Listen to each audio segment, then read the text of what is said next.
अंधकार हावी होता दिखाई पड़ रहा है, जहां एक तरफ आज चाहे साधु संत हो, जन सामान्य हो या भक्त लोग हों, सभी प्रसन्न हैं, आह्लादित हैं और प्रधानमंत्री श्री नरेंद्र मोदी जी को साधुवाद दे रहे हैं। वहीं इन विपक्षी दलों के मन का अवसाद बार बार उभर कर सामने आ रहा है। तो उनके लिए मैं कहना चाहूंगा कि जो सत्ता का मोह है आपके अंदर, जो हारने के बाद भी दिमाग से जा नहीं रहा है, तो सुंदरकांड में रावण को हनुमान जी ने एक संकेत दिया था। मैं किसी के लिए शब्दशः नहीं कह रहा हूं, जो प्रतीक रामचरितमानस में है मैं उसी के हिसाब से कह रहा हूं। तो हनुमान जी उससे कहते हैं, मोह मूल बहु सूल प्रद त्यागो तम अभिमान और भजो राम रघुनायक कृपा सिंधु भगवान। अर्थात अपने मन का ये जो तामसिक अभिमान है ये छोड़ो और भगवान का निर्मल हृदय से भजन करो। अब मैं आपको बताता हूं वो तामसिक अभिमान और जो उनके शूल के रूप में हृदय में छुपा है वो मोह बताना चाहता हूं। आज जिस प्रकार से चुनाव आयोग ने कांग्रेस पार्टी के द्वारा लगाए गए आधारहीन और अनर्गल आरोपों के बारे में विस्तृत 1642 पेजों का जो उत्तर दिया है, यही ये दर्शा रहा है कि ये सत्ता के मोह का जो तामसिक अभिमान है कि मैं सही हूं, यदि मैं जीत गया तो मैं सही हूं और यदि मैं हार गया तो दूसरे की गलती है। इस प्रकार की बातें जो कांग्रेस ने की हैं, मैं कहना चाहूंगा ऑन द लाइटर नोट, ये मोहल्ले के उस चंचल बालक की तरह हैं जो कहता है कि जब तक मैं बैटिंग कर रहा हूं तो ठीक है और जैसे ही मैं आउट हो गया तो अब मैं एम्पायर की गलती मानता हूं, मैं तो आउट हो ही नहीं सकता। और गंभीरता की दृष्टि से कहना चाहूंगा कि इनके आरोप हास्यास्पद नहीं, संदेहास्पद है। Now the manner in which Congress is trying to demean or put an allegation on the dignity of the constitutional institutions. It is not ridiculous. It is surreptitiously suspicious. क्योंकि इसमें एक डिजाइन, एक मोटिव नजर आता है। सबसे पहले मैं कांग्रेस पार्टी से पूछना चाहता हूं कि केवल आप हरियाणा के इर्द गिर्द देखिए, जम्मू कश्मीर में ईवीएम सही काम कर रही थी और पंजाब में ईवीएम ने सही काम किया, हिमाचल में ईवीएम ने सही काम किया और दिल्ली में ईवीएम ने सही काम किया। और एक राज्य बच गया हरियाणा के बगल में राजस्थान, जहां 2018 में सही काम किया था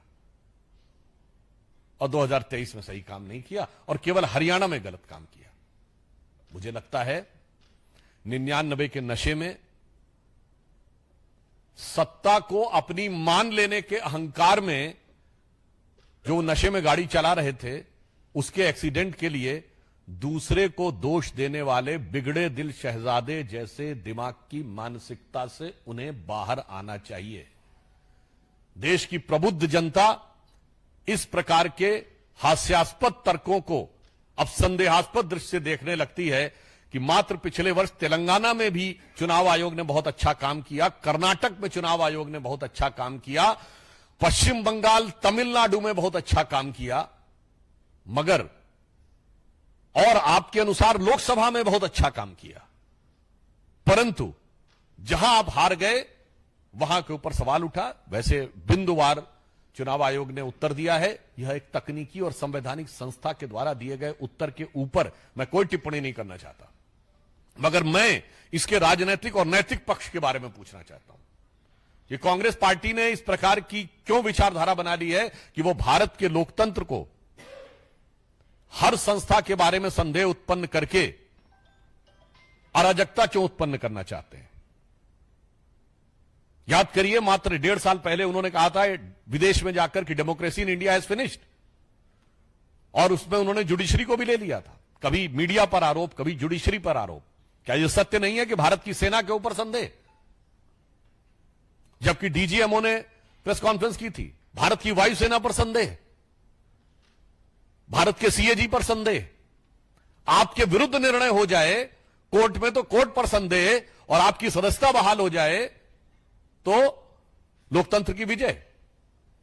मैं देश की जनता से गंभीरता से कहना चाहता हूं कि अभी मात्र कुछ दिन पहले आपने देखा होगा कि उनके सबसे प्रमुख नेता और सदैव उद्वेलित रहने वाले नेता ने कहा कि मैं अनऑफिशियल एमपी रहूंगा।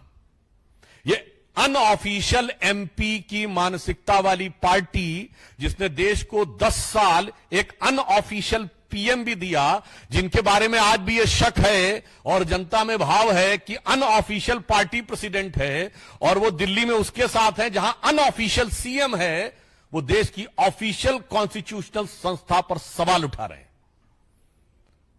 मैं देश की जनता से कहना चाहता हूं कि इन लोगों के विचार के कारण लोकतंत्र खतरे में है। क्या यह संभव है कि किसी संसदीय क्षेत्र में कोई दूसरा व्यक्ति कहे कि यहां से प्रतिनिधि कोई और है मगर यह मेरा क्षेत्र है? जैसे हम सब ने सुना कि सरकार की शपथ कोई और ले रहा है और माना जा रहा है चला कोई और रहा है, पार्टी का अध्यक्ष पद कोई और है और चला कोई और रहा है। इसके तमाम प्रकार के उदाहरण हैं और तो और दिल्ली में तो यह भी उदाहरण देखने को मिल रहा है कि अपने मुंह से कह रहे हैं कि असली सीएम कोई और है। मुझे लगता है ऐसे विचारों से देश की जनता को अब सावधान और सतर्क रहने की आवश्यकता है। अब विषय यह नहीं है कि हम इनको हंसी में उड़ाएं या बचकाने ढंग से बात करें। देश की हर संस्था के बारे में आक्षेप लगाना, क्या यही कांग्रेस पार्टी नहीं है जिसने कहा था कि एसबीआई बर्बाद हो गई, एलआईसी बर्बाद हो गई? एलआईसी ने पिछले तिमाही में all time high profit gain किया है। स्टेट बैंक ऑफ इंडिया ने पिछले तिमाही में all time high profit gain किया है, प्राइवेट और वो मिलाकर। एचएएल बर्बाद हो गई, इन्होंने कहा था।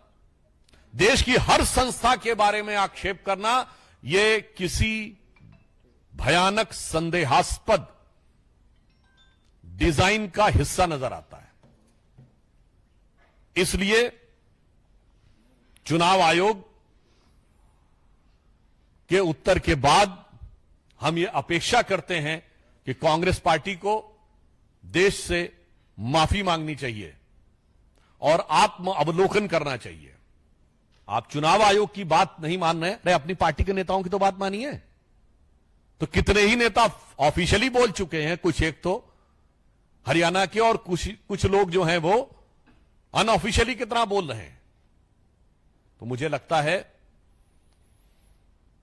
कि हम देश की जनता से यह अनुरोध करना चाहते हैं कि इस दीपोत्सव के ऊपर, प्रकाश के पर्व के ऊपर आप अंधकार फैलाने वालों से सावधान रहें और कांग्रेस पार्टी के द्वारा भारतीय लोकतंत्र की गरिमा को कलंकित करने के प्रयास, और साफ शब्दों में कहें जिसके कारण संविधान के ऊपर, संवैधानिक व्यवस्था के ऊपर संकट उत्पन्न होता है, जिन्होंने अपनी पार्टी के संविधान के ऊपर आक्षेप किया, अगर वास्तविक शक्ति की बात करें और जो देश के संविधान की बात करते हैं, खतरे की बात, तो इसलिए हम यह कहना चाहते हैं कि कांग्रेस पार्टी अब पूरी तरीके से बेनकाब हो गई है कि लोकतंत्र की किसी भी व्यवस्था में उन्हें आस्था नहीं है और भारत के ऊपर, भारत की व्यवस्थाओं को कमजोर करने के लिए वो किसी भी सीमा तक जा सकते हैं। तो मुझे लगता है शायद भारत के इतिहास में पहला मौका हुआ होगा जब इतना विस्तृत जवाब चुनाव आयोग की तरफ से आया हो और जिसमें एक सतर्कतापूर्ण टिप्पणी भी है कि इस प्रकार की चीजों से हिंसा को बढ़ावा मिल सकता है।